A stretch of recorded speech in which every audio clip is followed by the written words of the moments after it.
It's Wednesday, and that means it's Classic Game Room Behind the Scenes Day. Welcome back to another look at the Intergalactic Space Arcade Engine Room, here for the Classic Game Room Big News. And the big news this week is that there's no big news. It's pretty much business as usual. I've been very busy wrapping up the Blu-Ray project for CGR 2085 Season 1, and that's taken, well, most of my time. It's a 15-hour set. It's huge, and you want to see what the menus look like? Well, I'll show you. Here!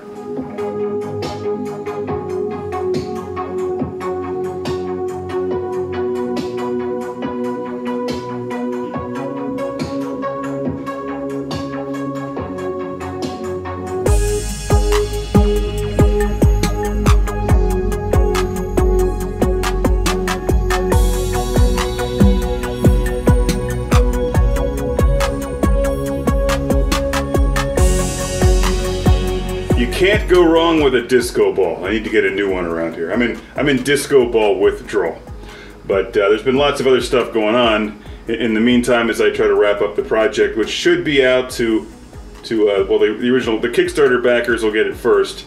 That'll be real soon. And then for everyone else on Earth or some other terrible planet, wherever you live, the 2085 Season 1 collection will be out in probably November. So there'll be news on the website. Obviously, I'll announce it here. And it's 15 hours. It's all of the CGR 2085 shows from 2018, including the one or two that were never released. There's one that's like, it was half complete. There's a documentary. It's the entire CGR Infinity series. A lot of behind the scenes stuff, some commentary tracks, and more. And it's pretty good. You want to see a clip of it? Maybe you've never seen CGR 2085, which would be a shame, but here, I'll show you a clip. Banished from Earth, time, space, and reality, Classic Game Room 2085 broadcasts from the future! Engage Disco! Greetings and welcome to Classic Game Room 2085, your favorite video game review show and obsolete technology showcase from the future. I'm your host, Atari fanboy Mark. I love Atari. And today I'm bringing you an entire show filled with Super Nintendo stuff. You may be wondering, where's Super Nintendo fanboy Mark? There used to be one, but someone pushed him out of the airlock.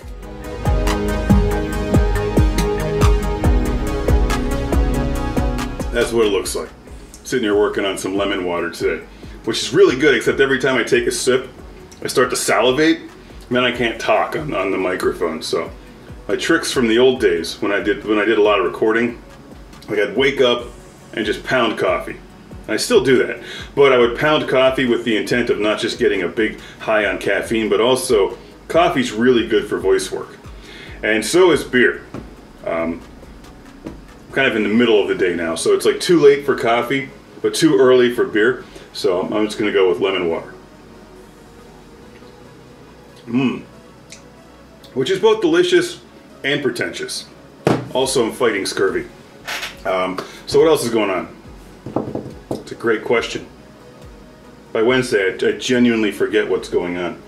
I'm doing a lot of inventory control work for like the real business, but that's boring and you don't want to hear about that. It may come as a shock to many of you that I don't actually get to do Classic Game Room full time. Like, it's one project of many projects that CGR Publishing produces. It's one of the bigger ones, obviously, and I'm very excited for next year. I should say my focus right now is on the Classic Game Room 2085 Season 2, which I'm just preparing for. I've been doing a lot of filming all summer.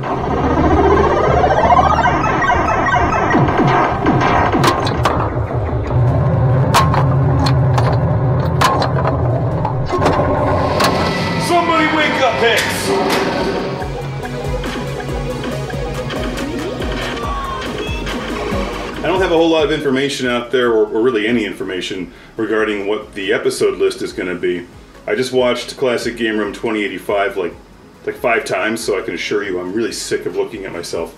I thought the series turned out great. It's the best I think the Classic Game Room ever was. It's always what I wanted the show to be, but could never produce it like that on a certain garbage social media monopoly. But given the freedom to up the budget and have bigger plans for it, allowed me to pour more into it, so that the sets are bigger, the lighting's better, the episodes are bigger. I took more time to film things. Edit Station 1 apparently has changed his mind and now wants me to compare the 3DS XL to the Sega Nomad. I know how this show works. There is bias behind the camera. Whatever do you mean? How can I make an honest, competitive review when you're just going to change this in editing? You'll probably flip my words around. Sega is better than Nintendo. See? It's not what I said. Sega is better than Nintendo. And anyway, after watching Classic Game Room 2085 Season 1 several times, I have definitely, and looking at it from like a different perspective now since I produced it 5 years ago, I'm really pleased with how it turned out. There's a few things I definitely want to change with Season 2. I made original music for Season 1, but at the time I was just messing around with like GarageBand on the iPad and a couple things, and I'm not really thrilled with it. It's okay, like it did the job. I wanted original music, and there's original music, but this time around the music is going to be a huge part of the film, as it should be. I think music and filmmaking complement each other and go very well together. There'll also be some animation work. There's going to be the studio sets coming back. I'm going to build that over a new Classic Game Room studio set. I'm going to build that over the winter. That's a good winter project. And as far as the episode list, I haven't published this anything anywhere. There's definitely going to be some more Truxton 2 coverage. There's a Robotron 2084 episode in there, pinball, arcade games, the Atari 2600 Plus, the Evercade, PlayStation 5, and that's just off the top of my head. There's music games, like music creation games. I have Synth Cart and a music creation game for the Atari computer. Like I never really messed around with these things before, and I think it's kind of neat that you could create. Like I'm staring at FL Studio right here, but like you could create like a DAW, a doll, back in the days, like back in like the 80s on your Atari computer. So I'm going to mess around with some of that stuff. Got 2 spaceship shooter collections for the PS4. Those are going to go in. They're not out yet. The Psycho ones, those are coming out, if I'm pronouncing that right, which I'm not, and I probably don't care. And I definitely don't care, but I'm probably pronouncing it wrong. You get the idea. Those are going into it. There's a whole lot of cool stuff I'm just tinkering with and like slowly assembling things. And then at some point I start to put together like a rough timeline and start to shoot various pieces of it. And then I do the studio work, and then I start to tie in the music and the animation and the 2085 Season 2 soundtrack. Hopefully it will be on vinyl. That's part of my plan. Regarding the rest of the Ronin stuff, the Omega Ronin stuff, it's like doubled in the last couple months, which is incredible. I'm working on a CD. I'm working on wrapping up the Iron Metropolis CD right now. It's just following CGR 2085 through the system at the moment. So hopefully by the end of the year, you'll be able to pick up the double CD of Iron Metropolis, which I just listened to on my stereo a couple days ago and sat down. It's just great to hear like the whole thing on like in like a listening room.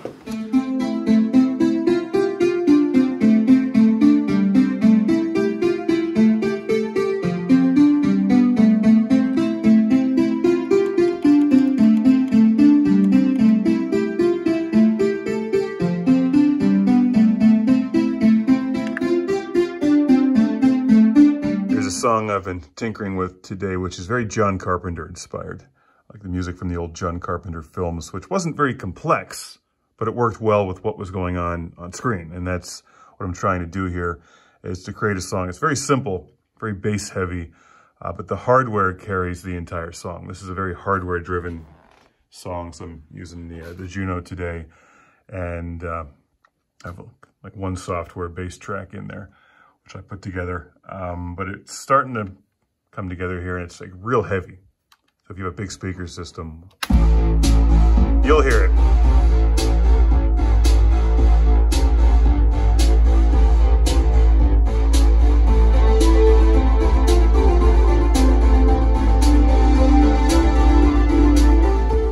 So working inside FL Studio here. The drums are just a scratch track. I'm going to redo the drums completely. And I'm really trying to like up the rhythm section for the next album. So here's an isolated look at the bass track where I took a preset but then knocked off the chorus and put some delay on there.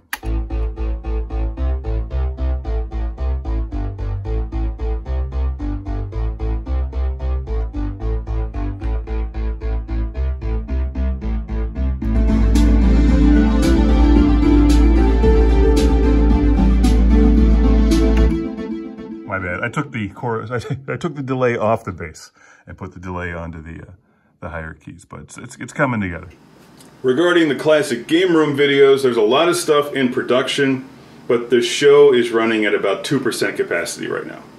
So it's a really small piece of my overall production time, and it probably won't start to open up until next year. So this is just like a preview of hopefully what's to come, because I still have a lot of existing projects from early 23 rolling through the system, a lot of print projects that have nothing at all to do with any of this, a lot of QA work, some design work, and then as I get closer to the end of the year and the holidays, I have to start shifting my focus into just non-stop marketing and fulfillment, which is most of what I do. So, but early next year, I hope to start opening it up with some of the new studio, having a studio where everything is like in one spot is really helpful for like grabbing things and just shooting like neat videos and stuff on the fly. But I am thrilled to see that the 4K videos, the Pro Hyper Elite 4K videos have been doing well. Those are fun to make, and they're not really punishing on the production schedule. New videos, like new games, are really hard to do right now. So that's going to be slow for a while. Like Xeno Crisis has taken some time. It's a great game, but it's kind of hard to like really master that kind of game. Those games are tough. They take some time. R-Type Final, same thing. Dead or Alive 6 I'm working on playing. Big fan of that series. Doom Eternal. So there's a lot of stuff like in production, but it's taken a while to get out there. And a couple people have asked what's happening with the show after 24, because Classic Game Room will definitely run into 2024 and probably up to at least the release of the Classic Game Room 2085 Season 2 series, the Blu-ray series. There will also be a digital version of that. What's happening after that, I don't know. It really depends entirely on 2024.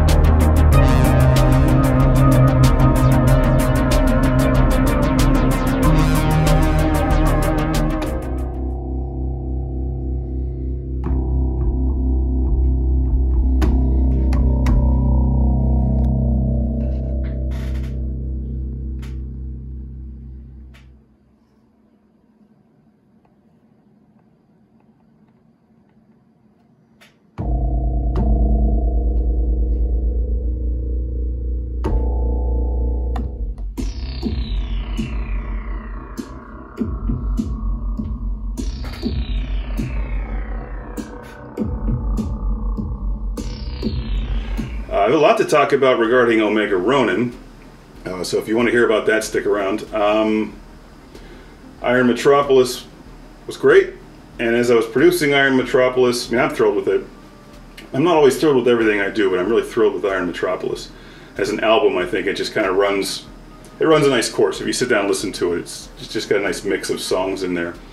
And as I was making it, I started to that's when I started to take the Omega Ronin music and mix it into the Classic Game Room videos, and it just became more apparent, or I should say, it became very clear in the production of that album that CGR and Omega Ronin would work together. So that's the album where I just kind of came up with that. And in some of the newer videos, I'm pulling songs from some of the older albums. If you want a top five, not really top five. If you want 5 recommended Omega Ronin songs to listen to, in my opinion, I was thinking about this the other day. Like, what would I direct people to? I really like a 2400 Baud Romance and Jalpa on Syntax Rhythm. I think those are both really good. Touch the Mainframe. It's a short album. It's just 4 songs, but I think Touch the Mainframe and Future Computer both turned out. Future Computers, pretty wacky. Those two turned out really good. And let's see, oh, The Regent. Big fan of The Regent. That's one of the songs where I really started to harness like the power of what this Roland Juno X can do. And you hear that on The Regent. Just it's a very cool song. That's in Collision Course.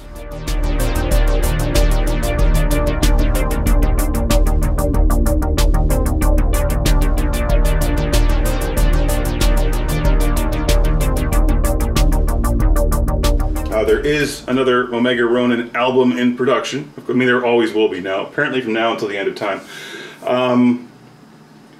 If you, I do streaming. This trying to think of how to phrase this. The songs all run on streaming services, so you can hear them on Spotify. You can hear it on Apple and Amazon or Deezer or whatever else is out there. Tidal. There's like hundreds of streaming services. And a place like Spotify is one of the bigger ones. They're always recommending you should release singles. Release singles. It's like social media. Just constantly come out with singles, and I disagree with them completely. I'm always focusing on an album, maybe because I'm old and I like to just own the physical album. I think it's fun that put an album on the turntable and just listen to it, or even on the CD, just to like put it in your player, just sit back and like listen to it from start to finish. And of course, there's a time and a place for streaming. It's great in the car, it's great when you're doing lawn work, it's good when you're just messing around and you just want to throw on headphones and like put it on a playlist. The gym. Streaming's great for a gym. You don't want to go into your gym, your local gym, and like try to get on the treadmill or the weights with your record player. That wouldn't work well. I've never tried that, so maybe I should try that.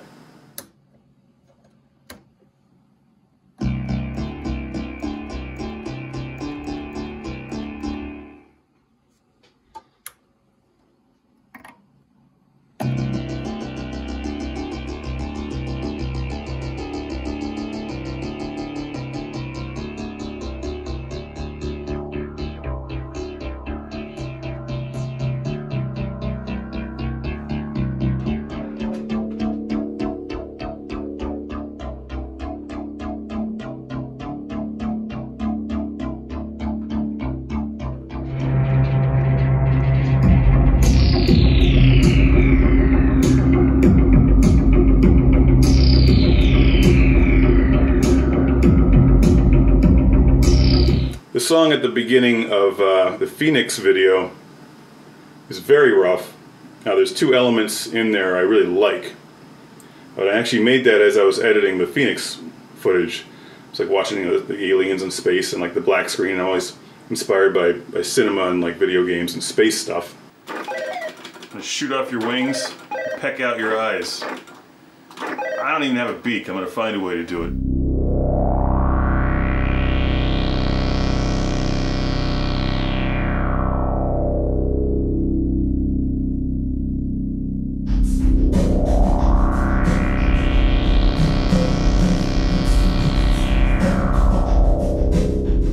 Sound that you hear, like that drone, is that's the matriarch. That's all analog. And then behind the scenes, there's a Nord drum piece, which then I sort of tucked down into the mix behind just layers of filters. It ends up sounding like something out of Perfect Circle, which I really appreciate. So like it's just kind of wild, like it's like in another room you're hearing the drum kit. So I'm starting to put more effects like that into the next couple albums, while still keeping it traditional, traditional synthwave. Synthwave's a pretty broad genre, but I did a couple recording sessions over the last week, and I'm actually waiting for the next Blu-ray check disc, so that gave me one more day to just spend in the studio work on some music, and I shot some footage, which I'll show you. When I like the direction it's heading, I like to turn off the lights and just soak it in.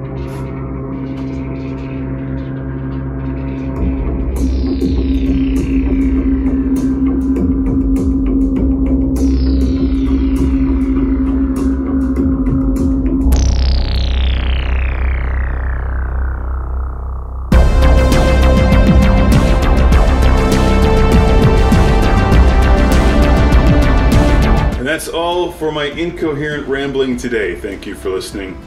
I'll see you next time. There's lots of stuff on the way. So, cheers from space.